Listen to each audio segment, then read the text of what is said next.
Did you know mermaids aren't just legend or myth? They're real, and their roots reach beyond Earth. Their story ties back to ancient extraterrestrials, to Atlantis, and to the interdimensional gateways they once protected beneath the waves. And if you've always felt an unshakable pull toward the water, it may be a clue to mermaid ancestry in your own blood.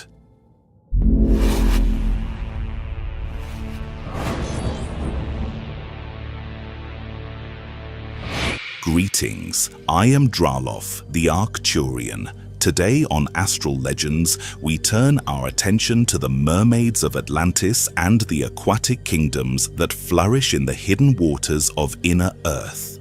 In the ages when harmony prevailed, two serpent reptilian queens brought forth Atlantean aquatic daughters. These were the mermaid priestesses of Atlantis. Feminine and a few masculine humanoid beings with aquatic bodies that still exist today. Atlantean mermaids and priestesses, sometimes called the Zephelium or Shrieky El, are beings that are part humanoid and then part aquatic amphibian. They are born with bodies that can slip between realms and dimensions. They live on average between 3,000 and 6,000 Earth years.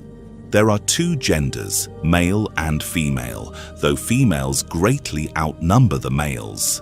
Their bloodlines are pure amphibian, braided from the Nomo of Sirius and the Tiamat Draconians of the Serpent Empire, yet over time they have become their own distinct race. The Atlantean mermaids of the Aquatic Kingdom.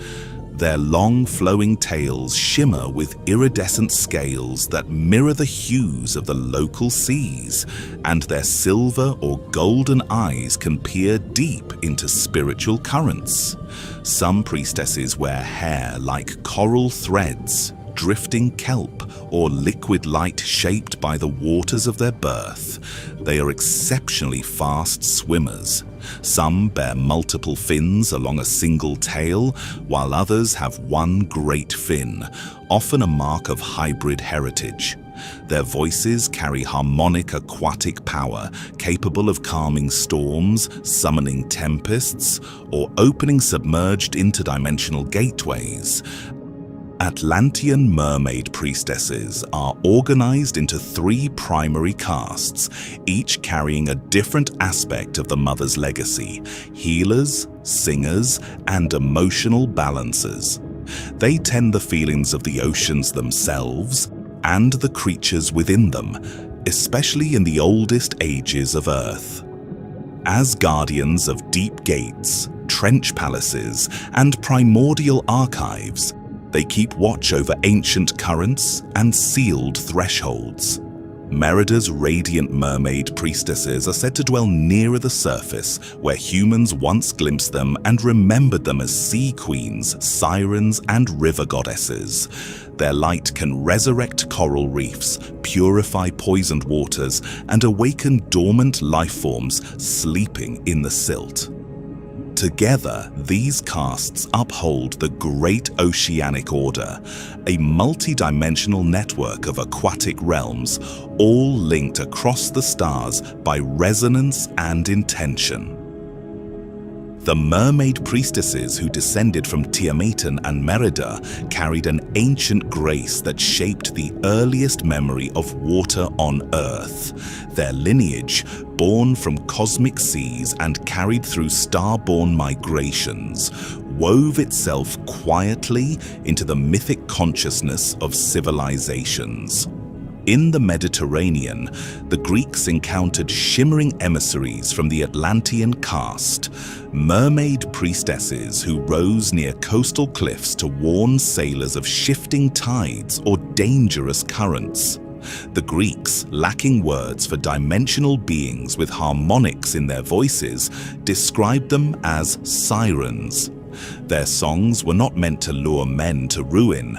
They were harmonic signals encoded with warnings, emotional calibration, or navigational correction. Early sailors, overwhelmed by frequencies shaped for water rather than air, misinterpreted these encounters.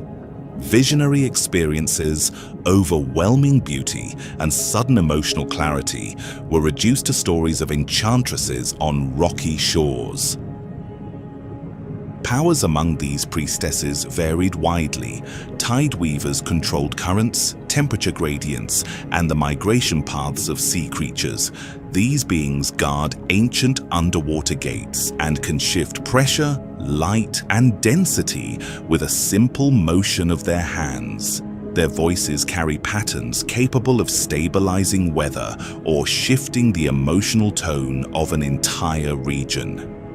The Atlantean maidens of the Africa and Asia carry Merida's radiance, enabling them to purify polluted waters, resurrect damaged coral ecosystems, and heal wounded hearts in grieving coastal communities. Their gifts flow from the cosmic covenant of water as memory and water as life. Even in silence, their presence calmed storms and steadied the pulse of oceans. When Atlantis fell and the great oceanic grids fractured, their people faced thinning numbers, collapsing portals, and wounded seas. Human civilization, for all its chaos, continued to multiply on the surface. Interbreeding with humans became a quiet survival strategy, a way to preserve their line and ensure that the duties of the priestesses did not vanish with the ruins of Atlantis. Humans themselves carried something deeply familiar, a body and soul matrix already modified through Anunnaki engineering, attuned to both Earth and the stars. The mermaid priestesses recognized this compatibility not only on a biological level, but as a resonance across energy fields. By joining with humans, they could bring forth children capable of acting as living bridges, hybrids who belong to both land and sea, physical realm and subtle realm, oceanic grid and ancestral line. These offspring stabilized what Atlantis had once held together through temples and crystal technology. Mermaids were always beings of passage, moving between densities, slipping through portals that threaded the oceans to inner Earth and beyond. Humans, on the other hand, remained firmly anchored to the dense plane of matter. A hybrid body form solved a practical problem. It allowed the priestess lineage to function within multiple dimensions without losing traction in the physical world. The children of such unions could stand in human cities and still hear the song of the deep trenches, could move through spiritual turbulence without losing their footing, and could quietly repair fractures in the planetary field while appearing outwardly human. Over time, this union was not only tactical. The priestesses, who feel emotion as currents in the water, became fascinated by the raw, unpredictable depth of human feeling.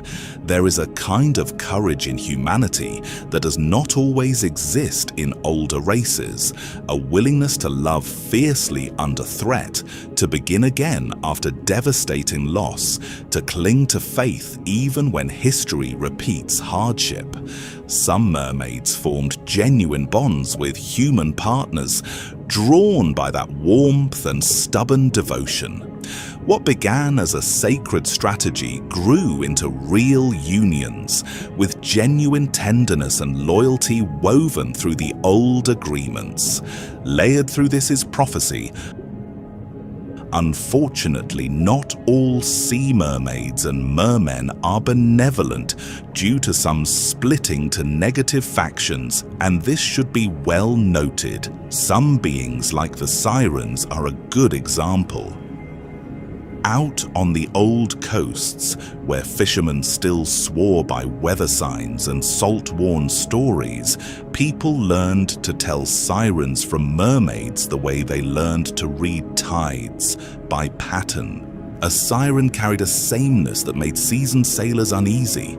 Her eyes tended to match, red, slit-like, sharp as a warning flare in the dark water. Her tail followed that same uniform design, as if her kind were stamped from one mold. When her voice rose, it was never meant as comfort. The song drew men closer, closer, until the sea took them.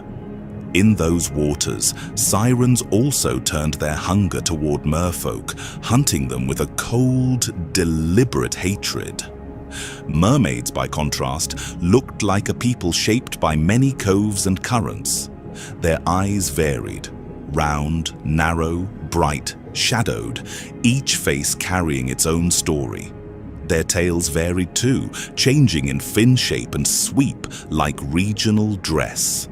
Most of the time they drifted through their realm, curious or indifferent, and on certain nights they even helped sailors who were lost, tangled, or too proud to admit fear.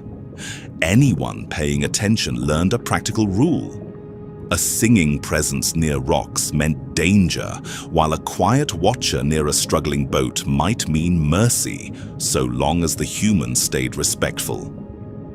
In ancient times, the Atlantean priestesses guarded fragments of the Sapphire Throne, one of the 7 thrones that once formed the lattice of cosmic order. Old oceanic records speak of a time when those thrones must resonate as one again so that the planetary field can be repaired.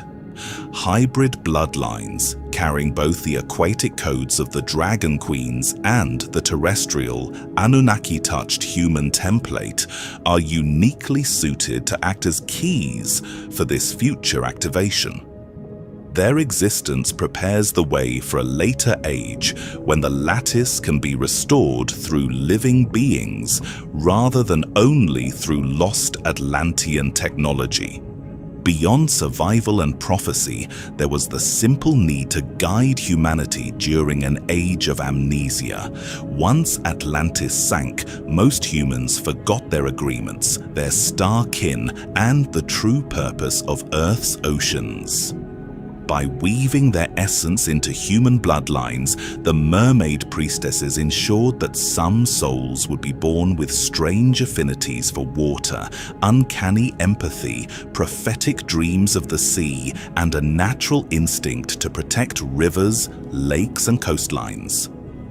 These mere-blooded descendants became quiet guardians, singers, healers, divers, keepers of forgotten coastal shrines, who acted from instinct without always knowing why.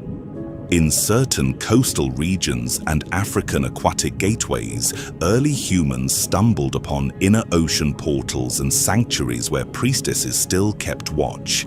There, reverence grew into trust, and trust sometimes grew into partnership. From these meetings came the earliest stories of sirens, river goddesses, water spirits, and sea brides. Underneath the folklore lies a steady pattern. Powerful aquatic beings chose to share their line with a young, risky species because they saw potential worth defending. They witnessed humanity's flaws and wounds, yet also its rare capacity for sacrifice, loyalty, and renewal. So mermaids joined with humans for reasons that were at once ancient and practical, to preserve their lineage after catastrophe, to create living bridges between realms, to anchor and heal a wounded planet, to fulfill a prophecy woven through the 7 thrones, and to walk beside a species that, against all odds, might one day help restore balance. Human-mermaid hybrids emerged through carefully guarded unions. When a priestess assumed a land-bound form, she could conceive with humans who demonstrated reverence for water and carried balanced emotional temperaments. These children often appeared entirely human, although they held subtle traits: heightened empathy, unusual dream states, intuitive understanding of tides, and an uncanny ability to calm conflict. In rare cases, hybrids inherited aquatic gifts such as extended breath-holding, rapid healing, bioluminescent markings that appeared during childhood, or spontaneous shifts in body density when submerged. Their purpose was to bridge land and sea, grounding the ancient covenant in human lineage and ensuring the priestess line would influence future civilizations without direct intervention. So it is essential to understand through this that there are many humans who can be mermaid hybrids or share this Atlantean water lineage. Mermen exist as the natural masculine counterpart to the Atlantean mermaid priestesses, shaped by the same ancient forces that molded the aquatic daughters of Tiamat and Merida. Their bodies carry the imprint of Dragon Lord ancestry, Sirian deep ocean genetics, and the primordial waters that once circled old Atlantis. They move with a strength that flows rather than clashes, built for the shifting pressures of the deep. Their tails are broader and more muscular, sculpted for torque in abyssal currents, and bioluminescent patterns glow faintly along their scales, tracing the lineage of Sirian deep divers. Their eyes remain wide, silvered or indigo, crafted for darkness where sunlight never reaches. A tall dorsal ridge runs down their backs, acting as a living sensor that can read energy fields and detect distortions in dimensional currents. These beings once served as guardians of the submerged Atlantean realms, the protectors of crystal archives and ancient trench gates that still pulse with lost technology. Where the priestesses hold the emotional harmonics of the oceans, the mermen secure the structural resonance that keeps the Atlantean remnants stable. They navigate drowned cities, moving through corridors of coral-encrusted stone and forgotten halls where Atlantean symbols still hum gently under sediment. They accompany the priestesses in rites, ceremonies, and the maintenance of the lattice once upheld by the 7 dragon queens. Some patrol deep rift valleys, ensuring that portals remain sealed or balanced, while others act as scouts, keeping watch over migratory paths of whales, leviathans, and other sentient marine beings. Their culture thrives quietly, woven through brotherhoods who pass down memory through song and water-carried vibrations instead of written text. They are patient, resilient, and bound by a covenant of protection older than any surface civilization. Though rarely seen by humans, they remain near the continental shelves, lingering at the thresholds where the world once knew them. Their presence offers a steady reminder that the Atlantean story never ended. It simply moved deeper, waiting for the right age to rise again. A deeper relationship unfolded through the Nibiruan prince and scientist Enki, lord of the Abzu. He understood that water carried ancestral memory and spiritual inheritance. His alliance with the priestesses established the Aquatic Kingdom on Earth, a vast, layered realm beneath and beyond the physical oceans that anyone human can possibly reach. The kingdom is deeper than Agartha inner realms.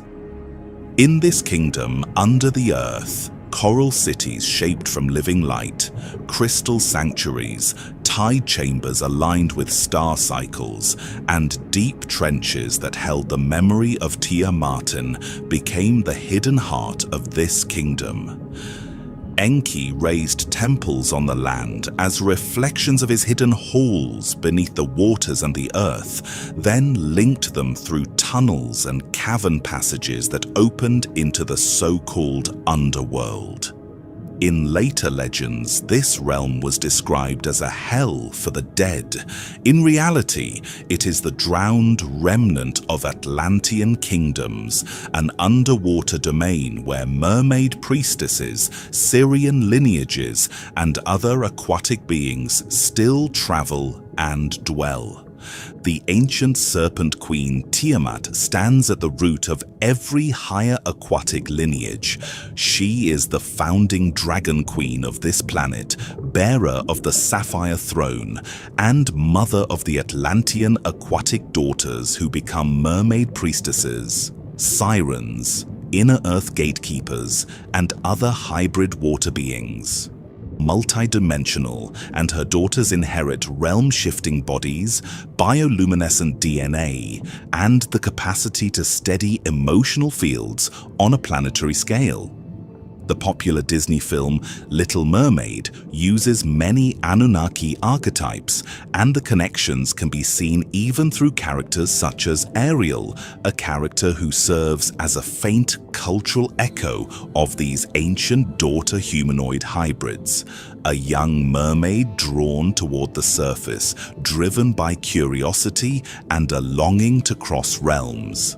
In this framework, that pull toward the human world reflects their original mandate to observe surface civilizations, choose alliances with discernment, and monitor whether Earth's emotional field is rising or collapsing. Alongside Tiamat stands Merida, the second serpent queen of Atlantis. Merida weaves in shape-shifting multi-fin tail variations, adaptive biologies, and the psychic resonance that later appears in stories as the siren voice. She embodies the principle of survivability through flexibility. Her daughters endure cataclysms, the fall of Atlantis, migrations into inner Earth oceans, and the Great Flood. Ariel's iconic red hair can be read as a symbol of Merida's firewater gene, a trait reserved for high priestesses whose emotions can open or seal dimensional currents.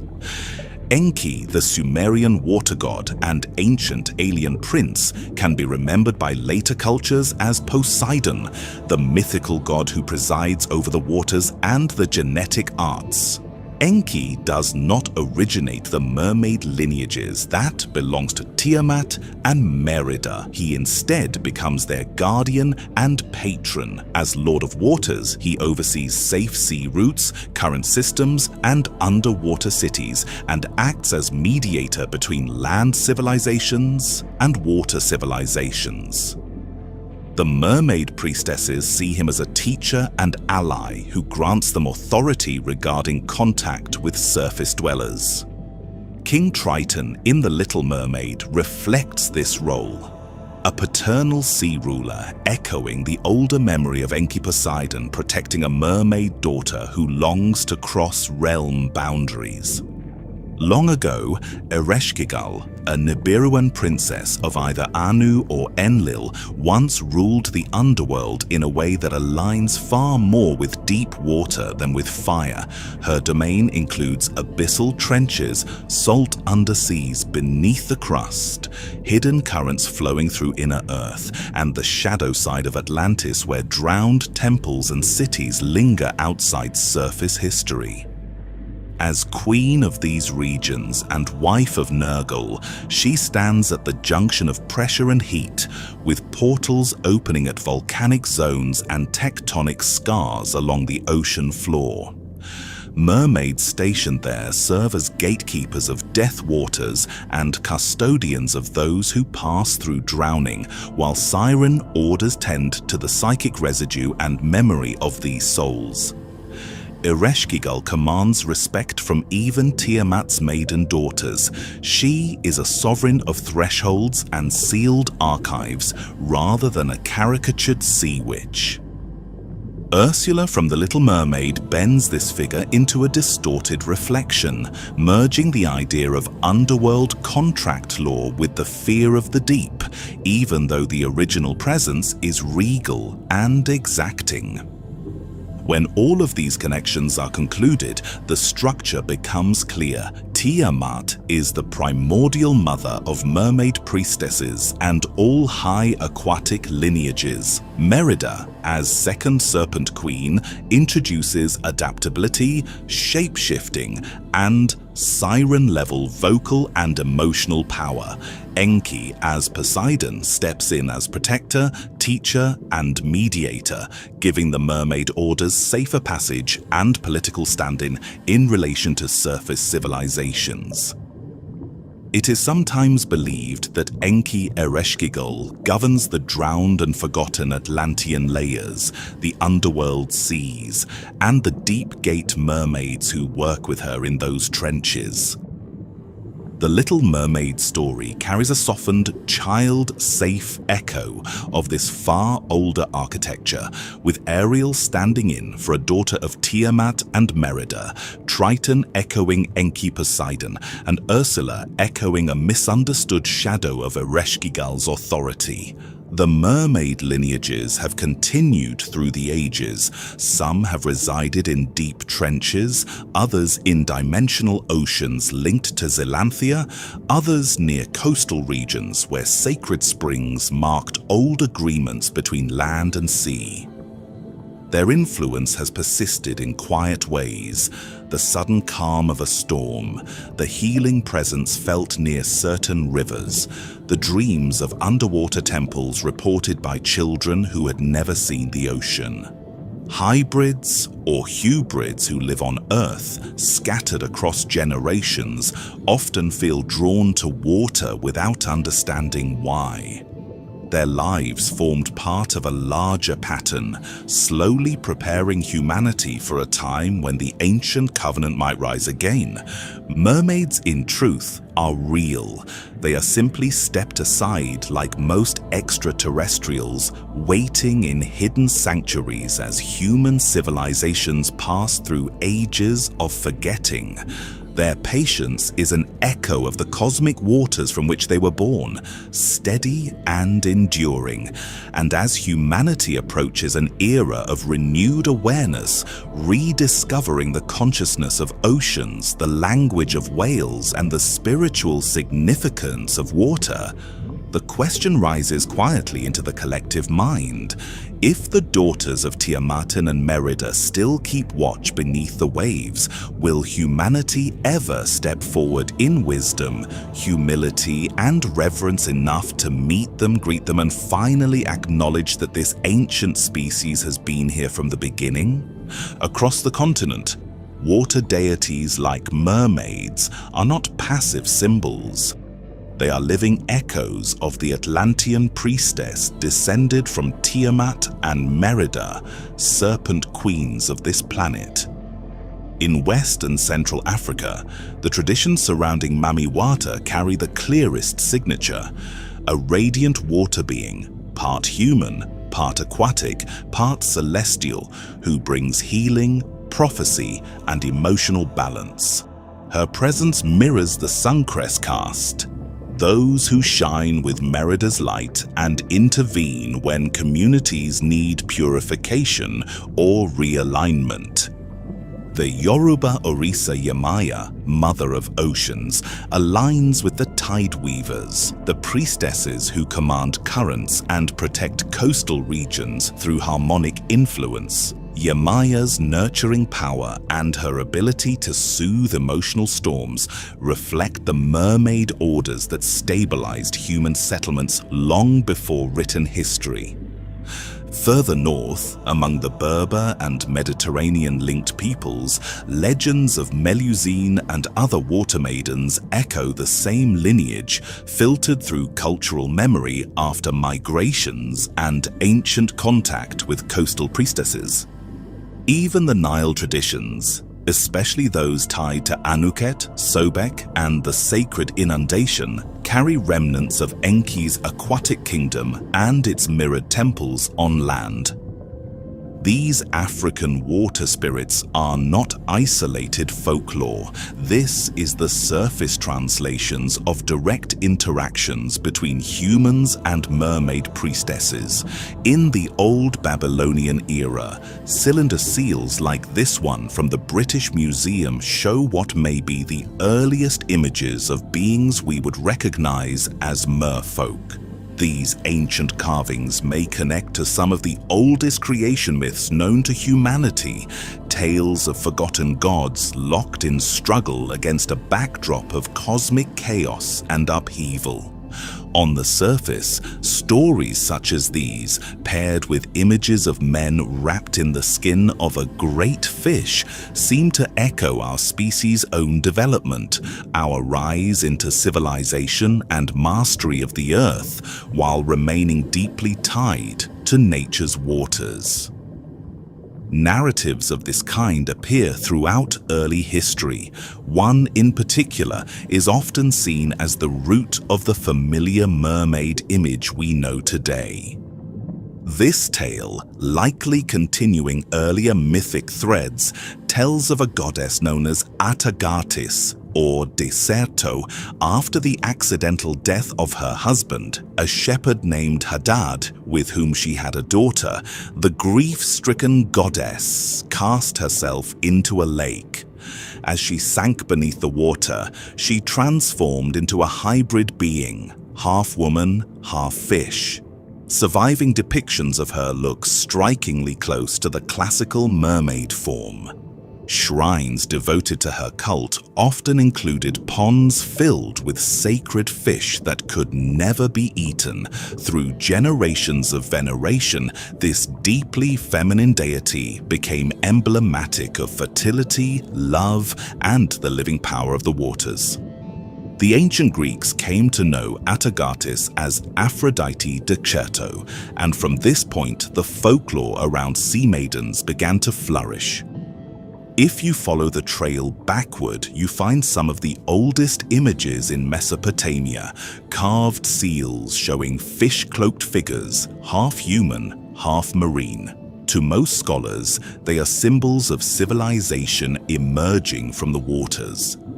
Through the lens of the mermaid priestesses, they read more like fractured recollections of an earlier order, Atlantean and pre-Atlantean lineages who served as aquatic priestesses, moving between surface cities and deep ocean sanctuaries. When the Greeks inherited these currents of myth, they gave them new names. The Nereids, sea nymphs, radiant and kind, were described as daughters of the old man of the sea and an ocean goddess. They sang, danced on the waves, and guided sailors through danger. Behind their delicate descriptions sits the profile of an Atlantean mermaid order, priestesses trained to navigate currents, soothe storms, and escort ships along ley-lined sea routes that connected surface ports with submerged star temples. Over time, the mermaid's image split. On one side, she remained a healer, an oracle of the tides, a guardian of fertility and safe passage. On the other, she took on the sharper edge of the siren, keeper of thresholds, tester of hearts, luring those who approach the sea with greed or disrespect. For your mermaid priestesses, this duality is the key. They are not passive decorations of the deep. They are the last living echoes of Atlantean temple orders, holding memory, guarding portals, and deciding who is worthy to cross the boundary between the human world and the true kingdoms beneath the waves. When stories like these are told, they often stay safely in the realm of poetry, beautiful names, shining daughters of the sea, warnings dressed up as song. Yet coastlines have always had another kind of archive, one kept outside temples and libraries, the witness account. The fisherman who came home pale and quiet. The deckhand who swore he saw a woman's face rise between swells. the harbour towns that repeated the same description for generations, even after the people who first said it were long gone. That is where the mermaid legend stops being only inherited myth and becomes something else, reported encounter. The same themes the Greeks preserved in divine language begin to appear in plain human detail. A figure on a rock, hair moving like kelp, a head and shoulders breaking the surface, a sound that did not match any bird, a sudden disappearance that left the water calm again. In those moments, the Nereid and the siren feel less like separate characters and more like two masks for the same order, one offered to protect, one used to test. From here, we should shift our focus what people claimed to have seen: names, dates, locations, testimonies recorded in journals, letters, ship logs, and local reports, not because every story proves a mermaid exists, rather because these accounts reveal a consistent thread running under the phenomenon. A pattern repeats across centuries. The witness is usually close to the water, often tired, often at dusk, often looking at a moving shape that appears human for a moment. The account then spreads outward.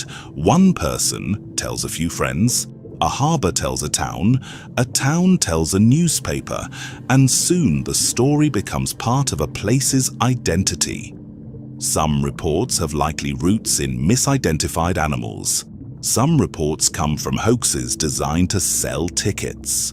Some remain unresolved stories that people kept repeating because they felt true.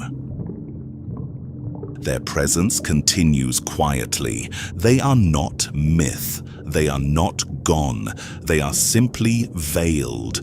Until then, they remain beneath the waves, tending a covenant older than any human civilization, a covenant of life, memory, and the eternal rhythm of the deep. And you, if they surface tomorrow, song quiet and eyes steady, would you recognize them? Is humanity ready to accept mermaids or yet alone alien civilizations? Could there really be an aquatic kingdom deeper than inner Earth? Let us know what you think in the comments. If you enjoyed this video, don't forget to like and subscribe to Astral Legends, Infinity Legacy, and History Legends TV for more ancient myths and astral history. We look forward to seeing you on the next upcoming episodes where we will delve into the Book of Enoch. Stay tuned. Until then, may the eternal light forever guide your path.